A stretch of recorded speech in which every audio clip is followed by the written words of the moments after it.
नमस्कार स्टूडेंट, आज की आपकी क्लास में आप सभी का स्वागत है। आज कल अपन ने पराश्रय दाब के बारे में पढ़ा था। इसके अलावा उसकी जो बर्कले हार्टले विधि है पराश्रय दाब मापन की, वो भी अपन ने पढ़ ली थी। आज अपन को उससे संबंधित जो वायुमंडलीय दाब है यानी कि जो पराश्रय दाब है वो अपन कैसे निकालते हैं, ठीक है, तो उसके बारे में अपन को पढ़ना है। और उसके बाद फिर पढ़ेंगे अपन उत्क्रमण परासरण, या इसको अपन विपरीत परासरण भी बोलते हैं। तो ये कुछ सवाल कर लें, उसके बाद अपन इसके बारे में पढ़ेंगे। तो सवाल ये लिखा हुआ है ना, 300 केल्विन पर यूरिया के उस विलयन का परासरण यानी कि परासरण दाब अपन को ज्ञात करना है, जिसके 1 लीटर में 6 ग्राम यूरिया है। टेम्परेचर कितना है, 300 केल्विन है, ठीक है। और इसमें विलय क्या है, विलय आपका यूरिया है, ठीक है। जो कितना लिया है अपन ने, 1 लीटर में, ठीक है। 1 लीटर में कितना, 6 ग्राम यूरिया अपन ने लिया है। यूरिया का जो आणविक द्रव्यमान है वो अपन को दिया गया है, इसमें कितना है, 60 होता है। और ये गैस स्थिरांक है ना, यह गैस नियतांक बोलते हैं, तो इसकी वैल्यू अपन को दी गई है। तो पहले फॉर्मूला लिखते हैं अपन। तो फॉर्मूला अपना ये है, पाई पी पाई भी बराबर एन आर टी, पाई भी बराबर एन आर टी, ठीक है। ये क्या है, ये फॉर्मूला है। इसी के बराबर में एन की जगह पे अपन क्या ले सकते हैं, ठीक है, एन की जगह पे अपन लिख सकते हैं W A upon M B R T. N की जगह पे एन क्या होती है, मोल होती है। और मोल निकालने के लिए क्या करते हैं अपन, गिवन वेट अपन मोलर मास। एन बराबर क्या होता है, एन बराबर होता है गिवन वेट अपॉन में मोलर मास, गिवन वेट अपन में मोलर मास होता है, ठीक है। तो गिवन वेट जितना अपन को दिया गया है ए का,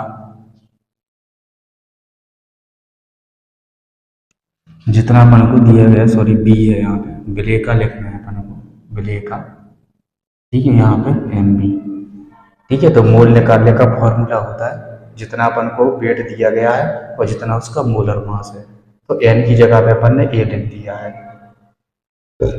इस भी को अपन यहाँ पे लेकर आएंगे, ये जो भी यहाँ पे है तो इसको यहाँ पे कर देंगे, भी यहाँ पे कर देंगे अपन, ठीक है। अब इसमें क्या है, अपन वैल्यू रख देंगे। इसमें क्या करना है, अपन को वैल्यू रखना है,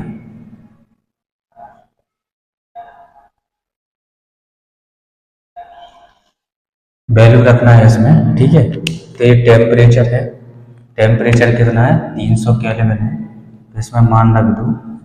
पहले डब्ल्यू भी देखो, विलय का भार कितना है, 6 ग्राम है, तो यहाँ पे 6 लिख देंगे, बटे में एम बी यानी कि मोलर मास कितना है यूरिया का, 60 है, ये मोलर मास है, गुणा में आर की वैल्यू कितनी है, ये दी गई है, आर की वैल्यू 0.0821, गुणा में टेम्परेचर, टेम्परेचर कितना है, 300 केल्विन, तो यहाँ पे लिख दो 300, बटे में वॉल्यूम, वॉल्यूम कितनी है, 1 लीटर, 1 लीटर या 1000 ml, 1 लीटर या 1000 ml है ना। तो ml में नहीं लेना, अपन को लीटर में लेना है, ठीक है। काय में लेना है, लीटर में लेना है, तो अपन ने 1 ले लिया है। अब इसको कर देंगे अपन सॉल्व, ठीक है। इसको क्या कर देंगे अपन, सॉल्व कर देंगे।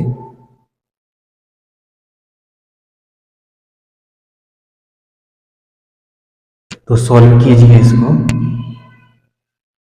ये दशमलव हटाएंगे अपन, ये दशमलव है, इसको हटाएंगे, 3 जीरो आ जाएंगे, 1 2 3, ठीक है। अब इसको काट दो, ये 2 जीरो है तो यहाँ पे ये 2 जीरो कैंसिल हो जाएंगे, ठीक है। इसको अपन काट देंगे, 6 एकम 6 और 6 धाम 60, यानी कि 10 से चला जाएगा ये, ठीक है। ये 10 से चला जाएगा, बचा क्या, बचा अपने पास 1/10 गुणा में 821 और यहाँ पे 3 और बटे में क्या है, 10 है। इसको सॉल्व करेंगे, ठीक है।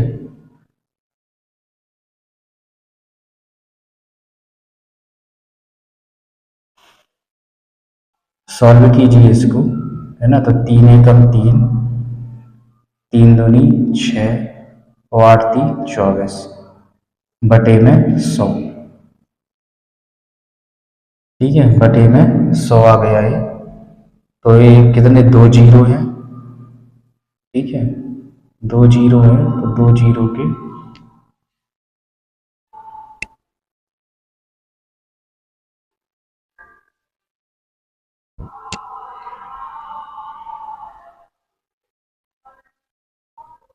सॉरी, यहाँ पे 4 अंक है, 4 जीरो आना है इसमें। ठीक है, यहाँ पे क्या 4, 1 2 3 4 अंक है, तो 4 जीरो आना है इसमें।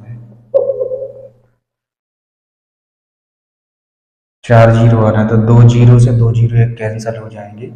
और जब इसका इसमें अपन, तो यहाँ पे 100 आना है, और 100 का इसमें अपन गुणा करेंगे तो 1000 आ जाएगा, ये 1000। ठीक है, 100 का इसमें गुणा करेंगे तो 1000 आ जाएगा। 1 2 3 जीरो है, तो 3 अंक बाद दशमलव, 1 2 3, यहाँ पे दशमलव लगा देंगे तो ये आ जाएगा 2.463। ठीक है, क्या है, वायुमंडल यानी कि एटीएम में परासरण दाब है, तो एटीएम में अपन निकालते हैं तो इसका मान आ जाता है। ठीक है, तो बहुत ही सिंपल सवाल है, फॉर्मूला अपन को पता होना चाहिए, और ये पता होना चाहिए कि कौन कौन सी वैल्यू अपन को दी गई है। तो जो भी वैल्यू दी गई है उसका अपन मान रख दिया और कैलकुलेट करेंगे तो अपना क्या है, आंसर आ जाता है। इसी प्रकार का एक और सवाल करेंगे अपन। ठीक है, और उसके बाद अपन फिर परासरण दाब का जो उत्क्रमण परासरण है वो अपन पढ़ेंगे। तो मैं इसको इरेज किए दे रहा हूँ। ये वाला सवाल ही अपना ठीक वैसे ही है, वही वाला फॉर्मूला लगना है इसमें भी। ठीक है, तो पहले अपन फॉर्मूला लिख लेते हैं। पहले क्या करेंगे, अपन फॉर्मूला लिख लेंगे इसका। तो फॉर्मूला है पाई बराबर WB अपॉन MB गुणा में RT और बटे में V। ठीक है, तो V अपन को देखो आप दिया नहीं है, 5% विलयन लिखा है। ठीक है, तो क्या मान लेंगे अपन, 100 ml मान लेंगे इसको। ठीक है, तो V बराबर कितना है, 100 ml। ठीक है, 100 ml, या फिर इसको 0.1 लीटर, या फिर क्या मान लेंगे इसको, 0.1 लीटर इसको मान लेंगे, है ना। 5% विलयन दिया गया। WB का मान कितना दिया गया, WB है 5 है, तो 5 ग्राम। अब 100 क्यों माना, क्योंकि प्रतिशत लगा है। ठीक है, प्रतिशत लगा है, प्रतिशत का मतलब 100 से, और 5% है, तो विलय की वैल्यू कितनी है, 5। ठीक है, विलय की वैल्यू कितनी है, 5 ग्राम।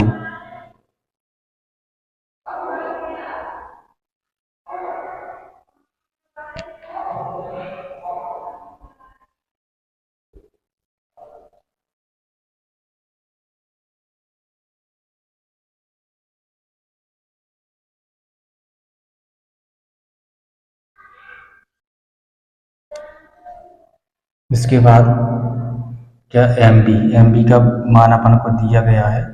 ठीक है, सवाल में ग्लूकोज का एक मोलर मास है। ठीक है, आणविक द्रव्यमान या फिर मोलर मास कितना, 180। आर की वैल्यू जे दी गई है। ठीक है, आर की वैल्यू दी ही गई है तो लिखना नहीं है, तो डायरेक्ट मान रखेंगे। परासरण निकालना है अपन को, तो पाई बराबर WB कितना है, 5 है, MB की वैल्यू 180 गुणा में आर की वैल्यू है 0.0821 गुणा में टी कितना दिया गया अपन को, टेम्परेचर 27 डिग्री सेल्सियस है, तो उसको केल्विन बदल लेंगे, और केल्विन बदलने के लिए 273 इसमें क्या कर देंगे, ऐड कर देंगे। ठीक है, 273 क्या कर देंगे, इसमें ऐड कर देंगे। ठीक है, तो 273 और प्लस में 27, इसको ऐड कर देना, और बटे में क्या है, भी है, तो वॉल्यूम है 0.1, इसको अपन सॉल्व करेंगे अब। ठीक है, तो ये कितना हो जाएगा, ये 300 है, इसको डायरेक्ट 300 लिख दो। ठीक है, अलग अलग ना लिखो, इसको डायरेक्ट 300 लिख दो, ये 300 है। 300 हो जाएगा, वैसे ही सॉल्व करना है जैसे अभी अपन ने किया। दशमलव हटाएंगे तो एक जीरो बढ़ जाएगा यहाँ पे, ये दशमलव हटाएंगे तो 4 जीरो बढ़ना, 1 2 3 4। ठीक है, इसको काट दो अब, 3 जीरो से ये 3 जीरो कैंसिल हो जाएंगे। ठीक है, इसका इसमें गुणा करो यहाँ पे, इसको इसको इन दोनों को काट दो, ठीक है। कितना आएगा, 5 एकम 5 और 5 × 3 = 15, ठीक है। 5 एकम 5 1 से, और 5 × 3 = 15, 3 आ गए कितने, ओ हाँ 5 × 3 = 15, 3 आ गए 36, ठीक है। 36 आ जाएंगे, 36 से जा रहा है, ठीक है।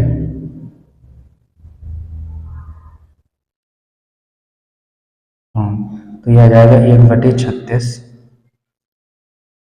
गुणा में, इसका इसमें गुणा करो, 3 एकम 3, 3 दूनी 6 और 8 × 3 = 24, और बटे में कितना है 10, ठीक है। अब इसका मल्टीप्लाई करोगे, मल्टीप्लाई करेंगे तो ये आ जाएगा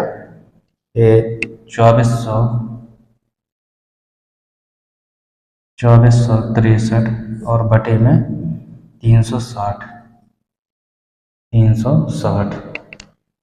ठीक है। तो इसको अब डिवाइड करना है, इसको क्या कर देना, अपन को डिवाइड कर देना है।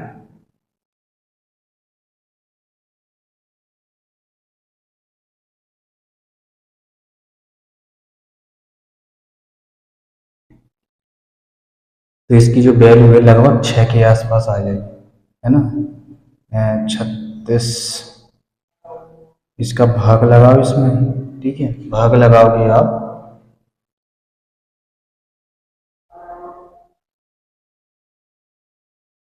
इसको भी काट सकते हो आप लोग, ठीक है। गुणा ना करो, अभी रुक जाओ, गुणा ना करो, इसको और सरल कर लेते हैं अपन। तो यहाँ बनेगा 821 गुणा में 3, इसको काट दो, है ना, कितना हो जाएगा, 12 × 3 = 36, यहाँ पे 12 आ जाएंगे, ठीक है। कितना बना, अभी बना आपका 821 और बटे में कितना 120 आ जाएगा, बटे में 120। अब इसको डिवाइड करो, बरछिन 72, बरसा 72, 6 बार जाएगा ये, है ना। बरछिन 72 6 बार जाएगा, 72 आ जाएंगे, तो कितना बचेगा, 10 बचेगा ये, ठीक है।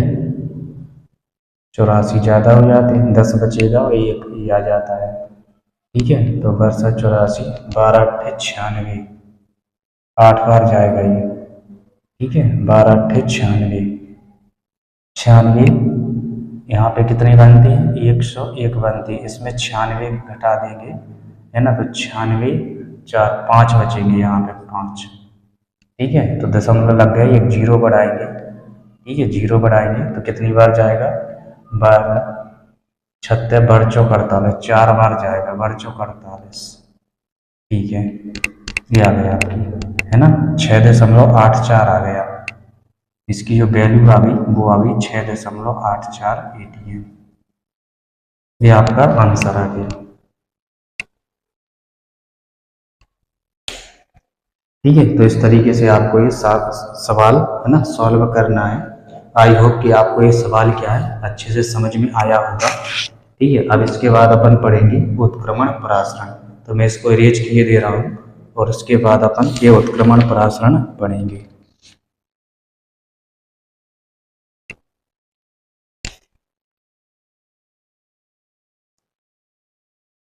अगला टॉपिक है अपन का उत्क्रमण परासरण। ये परासरण के विपरीत अभिक्रिया होती है, विपरीत प्रक्रिया होती है, और इसका महत्वपूर्ण उपयोग होता है। और इसका उपयोग जो समुद्री जल होते हैं, है ना, समुद्री जल होता है उसको शुद्ध करने के लिए किया जाता है। तो कैसे किया जाता है वो अपन आज इसमें पढ़ने वाले हैं। क्या होता है, इसमें एक पात्र ले लिया अपन ने, ठीक है। पात्र में इसमें क्या है, समुद्री जल भर दिया, ठीक है। वैसे परासरण क्या होता है, परासरण में जल के जो मॉलिक्यूल होते हैं वो कम सांद्रता से अधिक सांद्रता की ओर गमन करते हैं, तो इसको अपन परासरण कहते हैं। लेकिन इसमें क्या है, अतिरिक्त बाह्य बल लगा करके या दाब लगा करके इसमें जो विलयन मॉलिक्यूल होते हैं जल के, वो विलयन से विलायक की ओर प्रवाहित किया जाता है अतिरिक्त प्रेशर लगा करके। करना क्या है, ये चित्र इसमें बना हुआ है। इस तरीके का आपको एक पात्र ले लेना है और इस साइड आपको विलयन भरना है, जैसे समुद्री जल हो गया, और यहाँ पे आपको शुद्ध जल भर देना है। और बीच में ये पराशरण अर्धपारगम्य झिल्ली लगा देना। ये बीच में क्या है, अर्धपारगम्य झिल्ली लगा देना। और ये जो अर्धपारगम्य झिल्ली है ये बनी होती है सेल्यूलोज एसीटेट की, सेल्यूलोज एसीटेट की बनी होती है, सेल्यूलोज एसीटेट। ऐसा इसलिए कॉपर फेरोसाइनाइड की भी होती है, लेकिन वो क्या है, इसकी अपेक्षा कमजोर होती है, क्योंकि इस पर जब प्रेशर लगाते हैं तो इस पर दबाव पड़ता है, तो इसके टूटने का खतरा रहता है। तो इसलिए इसमें जो अर्धपारगम झिल्ली है वो सेल्यूलोज एसीटेट की लगाई जाती है, जो कि क्या है, बहुत ज़्यादा मजबूत होती है। और जब इस पिस्टन के माध्यम से इस पर प्रेशर लगाते हैं विलयन पे, समुद्री जल पे, ठीक है ना, तो इसके जो जल के जो मॉलिक्यूल होते हैं वो क्या है, वो यहाँ पे विलायक में आने लगते हैं। और जो अर्धपारगम्य झिल्ली होती है ये केवल जल के मॉलिक्यूल के लिए पारगम्य होती है, इसमें आयन क्या है, प्रवेश नहीं कर पाते हैं। ठीक है, इसमें से जो आयन होंगे तो वो आयन क्या है, इसमें नहीं आ पाएंगे, इसमें केवल जल के मॉलिक्यूल के लिए ये पारगम्य होती है। ठीक है, तो ये जो सेल्यूलोज एसीटेट की झिल्ली बनी जाती है, तो इसमें अतिरिक्त जल होता है वो भर जाता है, तो यहाँ से बाहर निकलता रहता है ना, जो क्या होता है, शुद्ध जल होता है। यहाँ पे ये पिस्टन लगा हुआ है, ठीक है। आरओ पे दाब क्या हो जाता है, पराशरण दाब की अपेक्षा क्या है, ज्यादा हो जाता है। यदि पराशरण दाब का मान ज्यादा हो जाएगा, है ना, तो जो जल के मॉलिक्यूल है वो यहाँ पे आने लगेंगे। लेकिन इसमें क्या, पराशरण दाब से ज्यादा अपन को दाब आरोपित करना, मतलब प्रेशर है ये बहुत ज्यादा लगाना पड़ता है अपन को, ताकि ये क्या है, ये कंप्रेस्ड हो। और जो इसमें विलयन है, जो समुद्री जल है, इसके जितने भी मॉलिक्यूल हैं जल के, वो सारे क्या है, इस विलायक में आ जाए। इससे क्या होता है, जो पानी क्या है वो पूर्णतः शुद्ध हो जाता है। ठीक है, तो समुद्री जल को शुद्ध करने के लिए इस विधि का उपयोग किया जाता है। अब चूंकि ये क्या है, पराशरण के विपरीत अपन प्रक्रिया कराते हैं, तो इसलिए इसको उत्क्रमण पराशरण या फिर रिवर्स, या फिर इसको अपन रिवर्स ऑस्मोसिस बोलते हैं, रिवर्स ऑस्मोसिस बोलते हैं इसको क्या बोलते हैं अपन, रिवर्स ऑस्मोसिस बोलते हैं, उत्क्रमण पराशरण बोलते हैं, या फिर विपरीत पराशरण बोलते हैं। इसको बोलते हैं विपरीत पराशरण, या फिर इसको क्या बोलते हैं अपन, विपरीत पराशरण बोलते हैं। इसका उपयोग होता है ना, पानी को क्या है, शुद्ध करने में, यानी कि जो समुद्री जल है ना, उसमें जो लवण वगैरह जो घुले होते हैं, तो उससे शुद्ध जल प्राप्त करने के लिए इसका उपयोग किया जाता है ना। इम्पोर्टेंट क्वेश्चन है, और ये क्या अक्सर परीक्षा में आता है, और अपने लिए भी, सामान्य जीवन के लिए भी क्या है, उपयोगी होता है। ठीक है, और इसके बाद अपन को अब पढ़ना, इसके केवल 2 टॉपिक ही बचे हैं इस पार्ट में। एक तो है बार्नठॉप गुणांक, और एक है आदर्श और अनादर्श विलयन। ठीक है, तो आदर्श और अनादर्श विलयन, बार्नठॉप गुणांक, उससे संबंधित कुछ सवाल हैं। बार्नठॉप गुणांक, उससे संबंधित कुछ सवाल, और आदर्श और अनादर्श विलयन। ठीक है, तो ये सब अपन क्या है, अगली क्लास में पढ़ेंगे। और जो आज की क्लास है वो अपनी यहीं पे समाप्त करते। आई हो कि जो भी आपको सवाल बताए हैं और जो ये विधि बताई है आपको अच्छे तरीके से समझ में आई होगी। तो यदि अच्छी तरह से समझ में आई होगी तो इस वीडियो को अपने दोस्तों तक जरूर पहुंचाएं, ठीक है, ताकि वो भी क्या है, इससे इस चीज़ को अच्छे तरीके से समझ पाएँ। तो आज की क्लास में बस इतना ही। आप इसी प्रकार से हंसते रहिए, खेलते रहिए, मुस्कुराते रहिए, पढ़ते रहिए। वीडियो अच्छा लगे तो अपने दोस्तों के साथ जरूर पहुंचाइए, जरूर उनको शेयर कीजिए। नमस्कार।